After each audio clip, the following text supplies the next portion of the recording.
Om Swastiastu. Assalamualaikum warahmatullahi wabarakatuh. Salam sejahtera untuk kita semua. Nama budaya, salam kebajikan. Perkenalkan, saya Adita Angga Pratama. Saya merupakan salah satu dosen tetap di Sekolah Tinggi Ilmu Kesehatan Buleleng pada Prodi S1 Keperawatan. Jadi hari ini saya akan memaparkan unjuk kerja Tridharma Perguruan Tinggi pada Dharma Pengajaran yang saya gunakan sebagai salah satu syarat untuk pengajuan sertifikasi dosen gelombang 1 tahun 2025. Jadi saya merupakan dosen perawat dengan kepakaran pendidikan dan promosi kesehatan, di mana saya diberikan tugas untuk mengampu mata kuliah pendidikan dan promosi kesehatan. Adapun capaian pembelajaran mata kuliah pada pendidikan dan promosi kesehatan adalah yang pertama, menganalisa peran perawat dalam pendidikan dan promosi kesehatan. Yang kedua, mengintegrasikan konsep, teori, dan prinsip belajar mengajar pada program pendidikan kesehatan klien dalam rangka mengatasi, mencegah, dan meningkatkan kesehatan klien. Yang ketiga, mengintegrasikan konsep dan teori promosi kesehatan dalam mencegah dan meningkatkan kesehatan klien. Yang keempat, menganalisa beberapa model dalam promosi kesehatan. Yang kelima, menganalisa faktor-faktor yang mempengaruhi pelaksanaan pendidikan dan promosi kesehatan. Dan yang keenam, merancang program edukasi kesehatan sesuai kebutuhan klien. Demikian ada 6 capaian pembelajaran mata kuliah pada mata kuliah pendidikan dan promosi kesehatan. Berikut video unjuk kerja Tridharma Perguruan Tinggi pada Dharma Pengajaran. Baik, selamat pagi. Pagi, siklus luar biasa. Oke, terima kasih. Ya, hari ini kita ketemu kembali setelah kita kemarin sudah sepakati ya dengan kontrak kuliah. Jadi hari ini pertemuan pertama kita pada mata kuliah pendidikan dan promosi kesehatan. Ya. Pertemuan pertama ya sesuai FPS ya, kita akan membahas tentang peran perawat dalam pendidikan dan promosi kesehatan. Ya. Jadi di dalam kurikulum perawat ya, ini kita diwajibkan untuk menempatkan materi tentang pendidikan dan promosi kesehatan, karena peran perawat selain memberikan asuhan keperawatan juga bisa memberikan sebuah edukasi kepada masyarakat ya, sehingga apa yang menjadi program dari pemerintah di dalam meningkatkan derajat kesehatan masyarakat bisa tercapai dengan bantuan dari perawat ya. Jadi karena ada di sini adalah calon tenaga kesehatan perawat, jadi wajib memahami dan mengetahui tentang peran perawat dalam pendidikan dan promosi kesehatan. Oke. Baik, tujuan pembelajaran ya. Jadi seperti apa yang sudah dipaparkan di RPS ya. Yang pertama adalah untuk mengetahui konsep pendidikan kesehatan. Jadi di sini kita akan nanti menjelaskan prinsip-prinsip dasar pendidikan kesehatan dalam keperawatan. Kemudian yang kedua adalah peran perawat ya, bagaimana nanti kita bisa mengidentifikasi tanggung jawab perawat dalam edukasi kesehatan. Dan yang ketiga adalah etika dan hukum. Jadi dalam melaksanakan sebuah promosi kesehatan kita tidak terlepas dari etika dan hukum, sehingga nanti tidak terjadi yang namanya malpraktek ya. Kemudian yang keempat, kolaborasi tim ya. Di dalam melaksanakan sebuah promosi kesehatan itu kita tidak bisa bekerja sendiri, kita tetap berkolaborasi dengan tim-tim medis lainnya seperti dokter, kemudian ada ahli gizi, ada apoteker dan lain-lain. Seperti itu. Jadi ini tujuan pembelajaran hari ini ada 4 ya, yang akan kita bahas secara lebih lanjut lagi. Oke, kita mulai dari definisi pendidikan kesehatan. Nah, kira-kira kalau kita bicara tentang pendidikan kesehatan, ya, apa yang ada di benak kalian tentang pendidikan kesehatan? Mungkin ada yang bisa? Oke, silakan. Baik, sebelumnya terima kasih Bapak. Perkenalkan, nama saya Ana. Saya menjawab, kalau di benak saya pendidikan kesehatan itu merupakan upaya atau kegiatan pendidikan yang dilakukan oleh individu ataupun kelompok untuk meningkatkan pengetahuan atau pemahaman masyarakat tentang kesehatan mereka, serta mendorong masyarakat untuk mengadopsi gaya hidup sehat. Oke, jadi ada upaya ya di dalam mendorong gaya hidup sehat ya. Oke, ini dia. Jadi pendidikan kesehatan ya, sebenarnya ada 4 poin yang harus kita pahami. Jadi ada upaya yang sistematis untuk mengubah perilaku ya. Ada perilaku yang diubah, kemudian ada keterampilan, sikap dan pengetahuan ya. Itu dari pendidikan kesehatan ya. Sehingga peran perawat jelas di sini kan, bagaimana kita bisa mengubah perilaku masyarakat ataupun perorangan atau kelompok, bisa juga memberikan sebuah keterampilan ya, merubah sikap mereka hingga menambah pengetahuan mereka dari tidak tahu menjadi tahu, ya. Itu pendidikan kesehatan, ya. Sehingga seorang perawat ini wajib, ya, mampu melakukan perubahan terhadap keempat aspek tersebut, ya. Itu tentang pendidikan kesehatan. Oke. Kemudian kita lari ke definisi promosi kesehatan, ya. Tadi kan ada pendidikan, kita sekarang ke promosi kesehatannya. Oke, promosi kesehatan ini sebuah proses, ya, memampukan masyarakat untuk meningkatkan kendali terhadap kesehatannya, artinya kendali kesadaran diri, ya. Jadi kita melakukan promosi kesehatan sebenarnya tujuannya adalah apa? Untuk menyadarkan masyarakat ini agar dia mampu untuk meningkatkan derajat kesehatannya sendiri, ya, bukan ketergantungan terhadap tenaga kesehatan aja. Setelah kita memberikan perubahan terhadap keempat aspek tadi, ada pengetahuan, perilaku, sikap, dan keterampilan, nanti diharapkan masyarakat mampu sendirinya mengendalikan masalah kesehatannya. Nah, itu yang sebenarnya konsep dasar dari promosi kesehatan, ya. Nah, oke, kita bicara tentang kebijakan pemerintah dulu terkait promosi kesehatan. Oke, peran pemerintah ini sangat penting karena pemerintah membuat sebuah regulasi, ya. Jadi tanpa adanya regulasi, ya, kita tidak bisa melaksanakan sebuah kegiatan terkait promosi kesehatan. Nah, regulasi ini juga nanti membantu di mana sih peran perawat, sebatas mana sih tugas dan fungsinya, sehingga tidak menyalahi wewenang dari seorang perawat tersebut, ya. Jadi di sini ada beberapa kebijakan pemerintah, ya, yang akan saya sampaikan. Ya, yang pertama Permenkes RI nomor 43 tahun 2019, ya, tentang pedoman untuk operasi puskesmas. Ya. Kenapa kita bicara puskesmas? Karena banyak perawat juga ditempatkan di puskesmas, ya. Jadi di sini sudah jelas tadi diatur dalam Permenkes RI nomor 43 tahun 2019, ya. Bagaimana puskesmas itu beroperasi, ya. Ada pedoman-pedomannya, sebatas mana sih haknya puskesmas, ya, kewajibannya, ya. Itu nanti diatur dalam Permenkes ini. Itu puskesmas, ya. Kemudian ada Permenkes RI nomor 44 tahun 2018. Di sana mengatur tentang standar untuk manajemen puskesmas, ya. Tadi ada pedoman, ya, operasi puskesmas, sekarang ada standar untuk manajemen puskesmas, ya. Kemudian ada juga rencana aksi nasional promosi kesehatan dari 2020 sampai 2024. Ya, di sini nanti ada strategi untuk kesehatan nasional. Kemudian kebijakannya ada strategi promosi kesehatan dalam Germas. Tahu Germas? Apa Germas? Gerakan masyarakat. Oke, gerakan masyarakat sehat, ya. Di sini juga sudah digembur-gemburkan, ya, bagaimana nanti kita mewujudkan Germas di Indonesia. Oke, sekarang intinya, ya, peran perawat, ya, di dalam promosi kesehatan, di dalam pendidikan kesehatan, ya. Jadi peran perawat, ya, ada 4 yang akan saya sampaikan, ya. Yang pertama, perawat itu sebagai edukator. Tahu edukator? Tahu. Oke. Edukator, ya, edukasi, ya. Jadi seorang perawat itu, ya, sebenarnya wajib bisa memberikan informasi kesehatan, ya, terhadap kebutuhan pasiennya, ya. Jadi kita memberikan sebuah edukasi, ya. Kalau sebuah edukasi, kira-kira apa yang dirubah? Kognitif. Ya. Oke, pengetahuan, ya. Jadi peran edukator itu bagaimana kita bisa mengubah, ya, pengetahuan, tingkat pengetahuan dari klien atau masyarakat atau pasien itu. Kemudian yang kedua ada motivator. Jadi sekarang kan banyak kan kita lihat di media sosial, ya, motivator kesehatan. Ya, mungkin saya tidak sebut, ya, ada dokter A, dokter B, kan, yang bagaimana mereka mengkampanyekan kesehatan, kan. Kemudian mereka menguak mana itu mitos, mana itu fakta terkait dengan kesehatan. Nah, perawat pun sebenarnya bisa menjadi sebuah motivator, ya. Sehingga diharapkan selain menjadi edukator, perawat juga bisa menjadi seorang motivator. Sehingga seorang motivator harus apa? Harus menunjukkan diri bahwa dia sehat.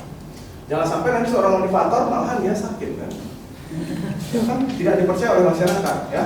Sehingga seorang motivator menurut saya baiknya itu dia juga memang benar-benar orang yang sehat, ya, dan bisa memberikan contoh. Motivator kan memberikan contoh, ya, itu. Kemudian advokat, ya. Kalau kita bicara tentang advokat kan di benak kita pasti pengacara, ya. Oh, ya. Nah, di sini advokatnya adalah memberikan sebuah nasihat, ya. Bukan kalian nanti ke pengadilan, kan, perawat ke pengadilan beracara, tidak. Ya, jadi perawat memberikan juga nasihat ya, advokat itu ya, memberikan nasihat kepada pasien ya, tapi tetap menjaga hak dari pasien tersebut, ya, privasinya itu advokat ya. Oleh karena itu sebenarnya perawat ini sebenarnya kan tempat curhat ya, tempat curhat klien yang membutuhkan pasien atau klien ya, sehingga kita juga harus bisa menjaga privasi dari klien dan pasien kita ya. Di sana peran perawat jelas ya. Ingat, perawat itu harus dilihat bisa memberikan sebuah edukasi, bisa memberikan sebuah motivasi, bisa memberikan sebuah konseling, dan bisa memberikan sebuah nasihat. Ya, apabila kalian bisa menjalani keempat peran ini, berarti kalian menjadi perawat yang kompeten ya di dalam pendidikan dan promosi kesehatan ya tentunya. Kalau menjadi perawat kompeten nanti ya harus ikut KOM dan SPC. Oke, itu ya. Paham kan? Sedikit ya ada gambaran. Oke, tadi kalau kita punya peran pasti punya tanggung jawab. Ya. Di sini tanggung jawabnya. Oke, tanggung jawab di dalam program edukasi tadi seorang edukator. Oke. Jadi seorang perawat harus memiliki tanggung jawab merancang ya. Dari merancang kemudian melaksanakan, mengevaluasi program edukasi. Nah, kita sudah ada tugas kan kemarin? Ya, kita di MPS ada tugas bahwa setiap mahasiswa membentuk kelompok melaksanakan sebuah penyuluhan. Ya. Nah, ini kaitannya di sini ya ke program edukasi ini. Jadi kalian merancang kan? Merancang nggak program itu? Merancang. Dirancang, dilaksanakan. Dilaksanakan. Dievaluasi. Evaluasi sama dosen terakhir kan, kemudian sampai di evaluasi program edukasi. Tambahnya adalah dokumentasi nanti. Ya, jadi untuk bisa dilihat kalian sudah melaksanakan program edukasinya harus ada dokumentasi, baik dalam bentuk video dan laporan. Ya, itu. Kemudian tanggung jawab yang kedua materi yang relevan ya. Jadi kalian harus punya tanggung jawab di dalam memberikan materi yang relevan. Seperti tugas yang saya berikan ya di pertemuan terakhir nanti itu sebagai nilai project based learning, kan kalian menyusun materi kan. Jangan sampai nanti materi ini tidak sesuai dengan keadaan masyarakat yang akan kita kunjungi, akan kita berikan sebuah penyuluhan ya. Jadi harus relevan, itu tanggung jawab kalian. Nah, sehingga kalian ini harus benar-benar bisa melihat ya dengan hati juga kan, apa sih yang dibutuhkan oleh masyarakat di sana, atau kelompok atau perorangan di sana ya, apa sih masalahnya, kemudian bantuan apa yang kita bisa berikan. Kalau dia nanti masalahnya pada tingkat pengetahuan, kita berikan apa? Kita berikan edukasi ya, gitu. Komunikasinya kita ubah. Kalau dia sikapnya bermasalah, gimana kira-kira? Kalau dia perilakunya, kalau dia keterampilannya, ya itu jelas berbeda kan materi yang diberikan. Kalau kita ingin mengejar nanti dari segi keterampilan, ya kita berikan sebuah pelatihan yang relevan. Ya, oke seperti itu ya. Kemudian tanggung jawab juga di sini dalam pendekatan budaya. Ya, sudah tentu di setiap daerah itu budayanya berbeda. Ya, nah promosi kesehatan, pendidikan dan promosi kesehatan ini sebenarnya hal yang gimana ya? Hal yang gampang-gampang susah. Ya, kalau kita masuk di pelosok-pelosok pedesaan, kita harus bisa memahami kan bagaimana karakter di sana, kemudian budaya di sana. Jangan sampai nanti materi yang kita berikan ini nanti bertentangan dengan budaya mereka. Ya, sehingga peran perawat ini juga bertanggung jawab di dalam pendekatan budaya. Ya, minimal kita harus sudah komunikasi dulu dengan masyarakat setempat atau kelompok di sana seperti itu. Nah, kemudian tanggung jawabnya adalah peran perawat ya bisa mendokumentasikan secara legal.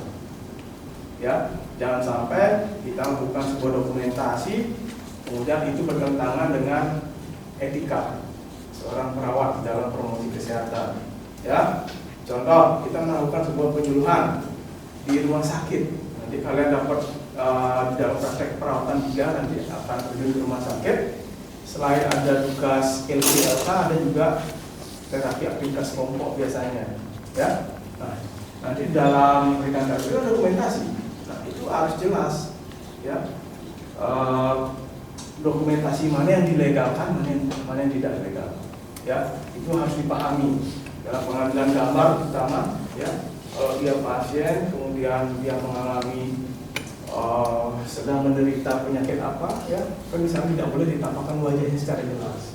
Ya, kemudian kita juga harus izin dulu. Ya, pihak rumah sakit mengizinkan enggak? Ya, itu juga harus kita pertimbangkan. Nah, ini beratnya tanggung jawab juga seorang perawat. Tidak sekedar mendokumentasikan, ya, harus mendokumentasikan segala sesuatunya dengan legal.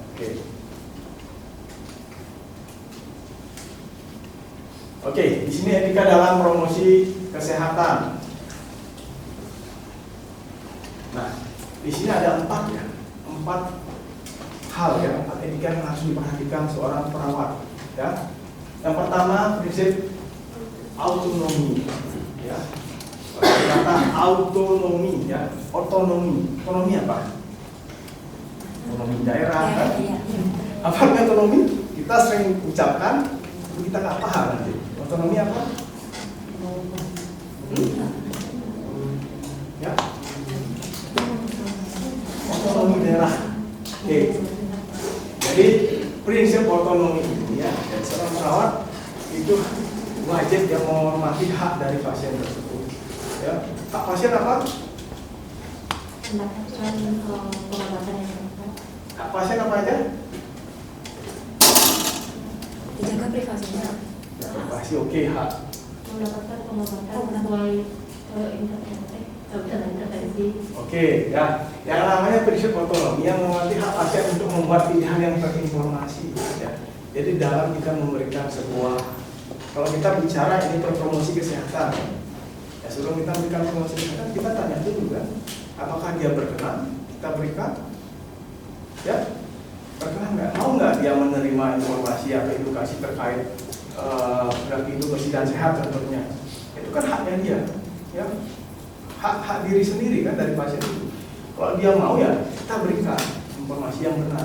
Kalau tidak, kita tidak boleh juga memaksakan. Ya, terkadang kan kita masuk dalam sebuah masyarakat yang majemuk di sana kan, dengan pendidikan yang berbeda-beda, kemudian kita langsung memberikan sebuah edukasi di mana terkadang satu kelompok masyarakat itu sudah ada tenaga kesehatan, ada yang sudah paham, kita kan tidak bisa juga memaksa mereka untuk ikut kan. Sehingga kita juga harus menghormati prinsip otonomi ini, tidak bisa kita memaksakan. Kemudian prinsipnya yang kedua ada justice ya, keadilan. Ya, memastikan akses yang adil ke informasi kesehatan untuk semua. Ya, nah jadi jangan sampai kita memilah dan memilih. Ya, oh baru ini orang kaya kita berikan dia edukasi tentang kesehatan, tidak. Ya, kita berikan semua edukasi ini ke semua masyarakat yang mau menerima. Ingat ya, prinsip otonomi juga jangan sampai dihilangkan ya. Kita berikan ke semua secara merata dan adil ya, tetapi tetap juga melihat prinsip otonomi ya, mau atau tidaknya klien atau pasien itu.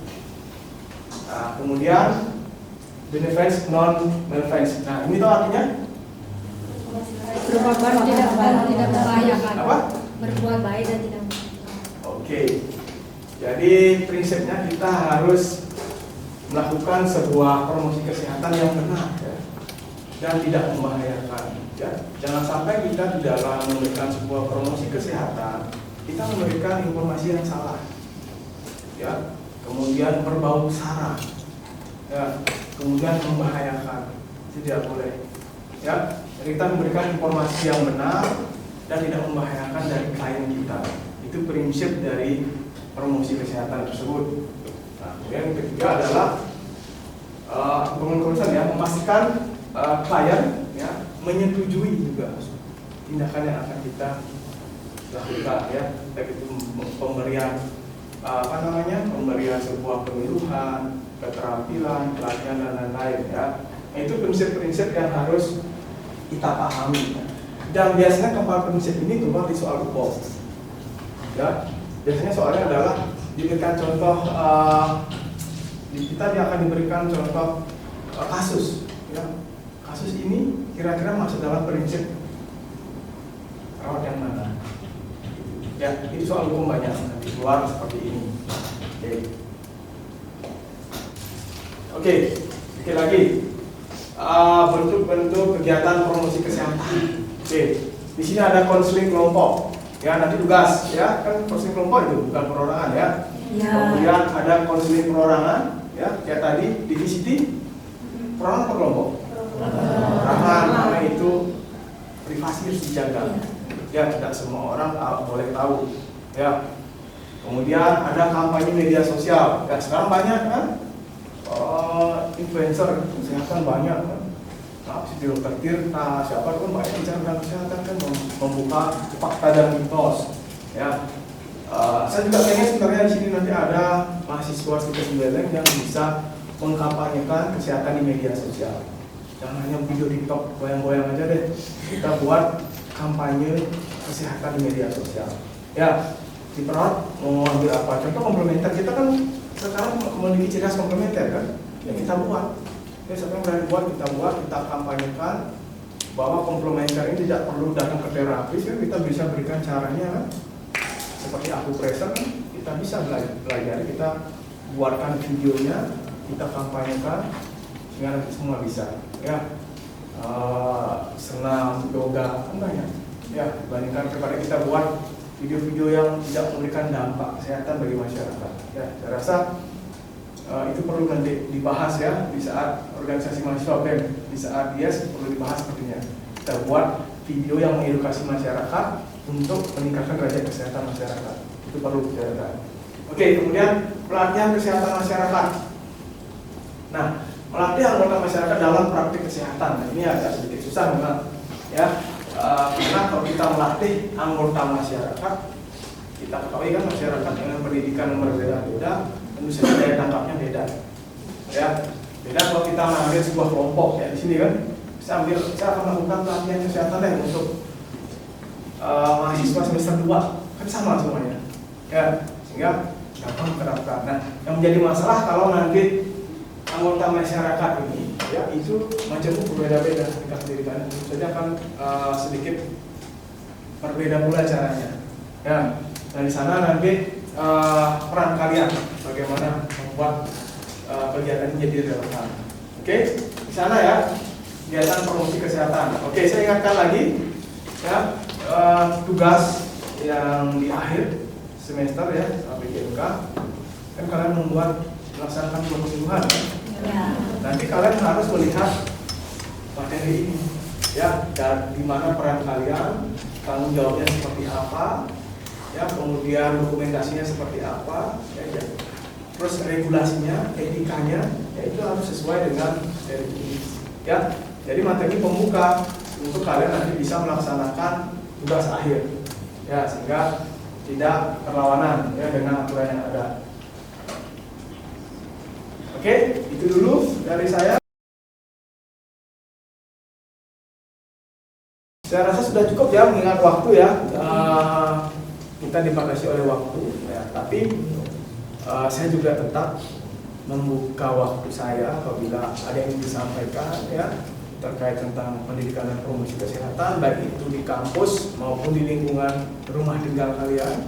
Apabila ada masalah tentang kesehatan, kita bisa diskusi ya. Nanti kalau bisa kita bantu, kita kemas dalam sebuah pengabdian masyarakat ya. Kita bisa gandeng Warmawa atau bisa nanti institusi langsung atau prodi.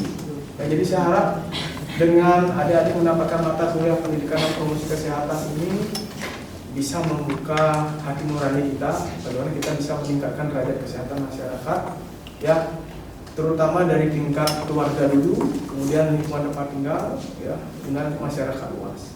Ya, seperti itu ya.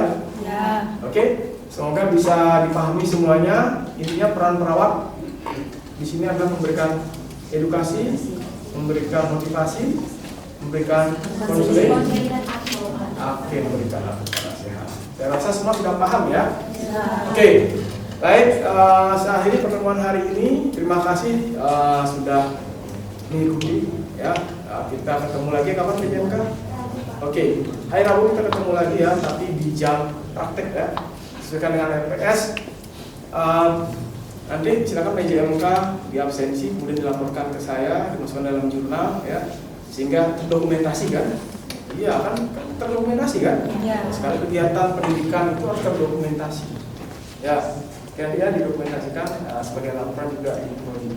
Oke, saya tutup pertemuan hari ini. Selamat pagi. Pagi, Stigos Weleng luar biasa. Baik, demikian video pembelajaran yang bisa saya sampaikan. Jadi saya ucapkan terima kasih sebesar-besarnya kepada Kemendikbudristek atas terselenggaranya sertifikasi dosen tahun 2025 gelombang 1. Saya ucapkan terima kasih pula kepada Bapak Ketua Stikes Buleleng yang telah memfasilitasi kami dengan membentuk panitia sertifikasi dosen perguruan tinggi pengusul.